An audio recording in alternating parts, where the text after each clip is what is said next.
Bien-aimé, la Bible nous dit que c'est pendant qu'il jeûnait que Dieu a parlé. Bien-aimé, le jeûne est un état du chrétien. Un moment où le Saint-Esprit lui parle ou peut lui parler par rapport à une situation en lui donnant des directives bien précises.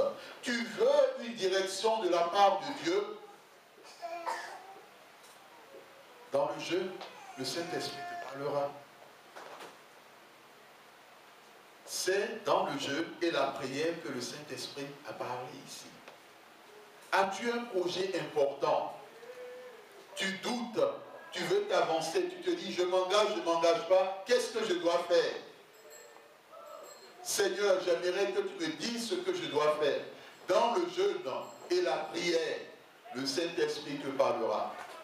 Il y a certaines personnes, lorsque le Saint-Esprit leur parle, ce n'est pas nécessairement de façon audible, mais il peut utiliser la bouche de quelqu'un qu'ils ont rencontré ce jour-là pour leur dire, voici ce qu'il faut faire par rapport à ton problème, par rapport à ta situation.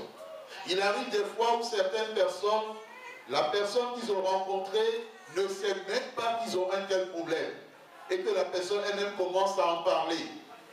Et l'autre dit, mais ça tombe bien, mais par rapport à ceci, qu'est-ce qu'on peut faire? Mais puis la personne dit, mais pourquoi tu ne tenterais pas ceci? Bien-aimé, Dieu parle tantôt d'une manière, tantôt d'une autre. Et il peut vous parler à l'issue de jeûne au travers des songes et des révélations. Mais sachez que à travers le jeûne et la prière, par rapport à des décisions importantes, mais par rapport à des décisions au niveau du service pour lequel Dieu vous appelle, le Saint-Esprit peut vous parler et vous parlera pour sa gloire. Amen. Bien-aimés dans le Seigneur, lors de la tentation de Jésus, c'est Satan qui a parlé. Mais ici, dans l'église d'Antioche, c'est le Saint-Esprit qui a parlé aux disciples. Et le Saint-Esprit a donné des ordres précis. Le Saint-Esprit n'a pas dit, mettez de côté Siméon appelé Niger. Mettez de côté Lucius de Cyrène, parce que Lucius de Cyrène était là. Siméon appelé Niger était là. Manéen était là. Mais le Saint-Esprit a donné deux noms, Saul et Barnabas. Mettez de côté ces deux-là dans tout l'ensemble. Cela veut dire que dans une église, on peut avoir plusieurs personnes qui ont des dons, mais à un moment donné, Dieu peut choisir certaines personnes pour des tâches bien déterminées. Lorsque Dieu choisit certaines personnes pour des tâches bien déterminées, rendons gloire à son nom. Ne tombons pas dans le piège de la jalousie. Ne tombons pas dans le piège des critiques, comme nous l'avons vu dans le psaume 101. Détestez ceux qui calomnient. Détestez ceux qui passent leur temps à critiquer. Parce que lorsqu'une personne critique par rapport aux œuvres de Dieu, c'est que cette personne est en train de critiquer le Seigneur. Et je suis sûr qu'il aura des problèmes avec Dieu. D'où l'important d'éviter d'entrer dans les critiques quand ça concerne les choses de Dieu. Apprenons à tenir notre langue. Sauf si le Saint-Esprit nous met à cœur de parler. Même si le Saint-Esprit te met à cœur de parler, ce n'est pas pour critiquer, parce que ça ne fait pas partie des registres de l'Esprit de Dieu. Amen. Quand nous prenons 2 Corinthiens 6, 4 à 5, nous avons vu que l'apôtre Paul jeûnait beaucoup. Donc, les premiers ministres, les premiers chrétiens jeûnaient. Dans 2 Corinthiens 6, 4 à 5, l'apôtre Paul jeûnait beaucoup. Lisons le texte de 2 Corinthiens 6, 4 à 5.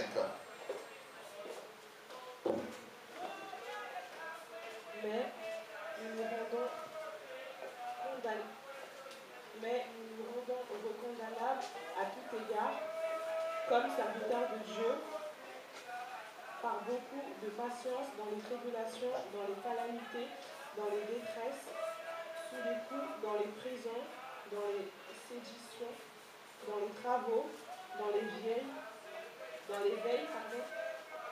dans les jeûnes, par la pureté, par la connaissance, par la longanimité, par la bonté, par l'Esprit Saint, par l'amour sincère, par la parole de vérité, par la puissance de Dieu, par les armes offensives et défensives de la justice, au milieu de la gloire et de l'ignominie. Amen, amen. Je constate que tu aimes beaucoup la parole de Dieu. Amen. Bien-aimés dans le Seigneur, c'est du verset 4 à 5, mais ce n'est pas grave, c'est une bonne chose. Lorsque nous écoutons ce texte, nous voyons que dans les tribulations, l'apôtre Paul passait beaucoup de temps à jeûner. À ces jeûnes, il ajoutait les veilles. Et nous avons au niveau de l'église un jour de veille chaque mois. C'est ce qu'on appelle les veillées de prière. Un jour de veille. Les veilles et surtout la patience. Parce que dans les difficultés, dans les détresses, le chrétien souvent perd patience. Et quand une personne perd patience, il fera des erreurs.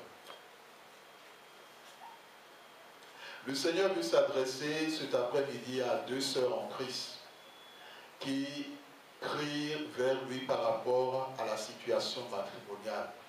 Mais ces deux sœurs en Christ sont impatientes. Et ce que le Seigneur est en train de vous dire, vous risquez de faire des erreurs. Deux personnes, simplement dans le sens qu'ils vont faire un mauvais choix. Et Dieu ne serait pas dans ce choix. Bien-aimés dans le Seigneur, lorsque vous passez par des moments difficiles, il est vrai pour certaines personnes, avoir de la patience, c'est difficile. Mais la patience fait partie des fruits du Saint-Esprit. Amen. Est-ce que tu as le Saint-Esprit en toi? Qui a le Saint-Esprit en lui? Quand on est enfant de Dieu, on a l'Esprit de Dieu en soi. Et donc, parmi les fruits du Saint-Esprit, il y a la patience.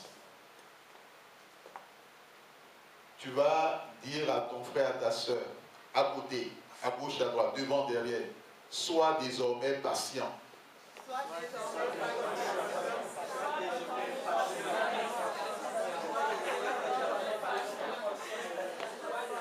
Si c'est une femme, ajoutez le E. Si c'est une femme, ajoutez le E. N'oubliez pas le E. Sinon, ça sera une faute de grammaire. Mais Dieu a compris. Bien-aimés, il y a des gens qui sont impatients. Très impatients.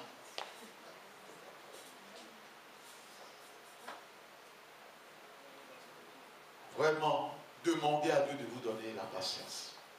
Parce que quand on est impatient, il y a certaines choses qu'on le fait, après on les regrette. Parce qu'on a manqué de patience. Soyez patient. Et demandez à Dieu, Seigneur, donne-moi d'être patient. Quand vous êtes patient, même lorsque vous êtes confronté à un conflit, vous aurez gain de cause. Parce que vous avez été patient. Il y a des personnes qui disent, mais j'ai prié, j'ai jeûné, j'ai demandé, je ne vois rien. Sois patient. Si quelqu'un te parle ainsi, dis-lui, sois patient. Bien-aimé, lorsque l'agriculteur met des choses en terre, il met des graines ou bien il met des maïs, prenons l'exemple du maïs ou du blé. Disons, nous sommes aujourd'hui le 8, il le met en terre le 8. Quand est-ce qu'il compte aller récolter? 3 mois. Il doit y avoir des gens qui savent comment ça pousse. Hein. Mais il attend ou il n'attend pas? Supposons que le lendemain, il retourne dans son champ pour dire qu'il veut récolter ce qu'il a mis en terre. Qu'est-ce qu'il trouvera? Il ne trouvera rien. S'il veut insister, qu'est-ce qui va se passer? Il va déterrer. On n'est même pas... les graines, tu mets la graine dans la tête, tu retournes le lendemain, la graine est là. Hein? La patience.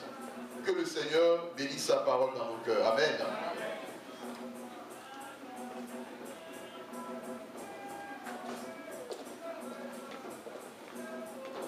Bien-aimés, aujourd'hui c'est le dimanche de prière.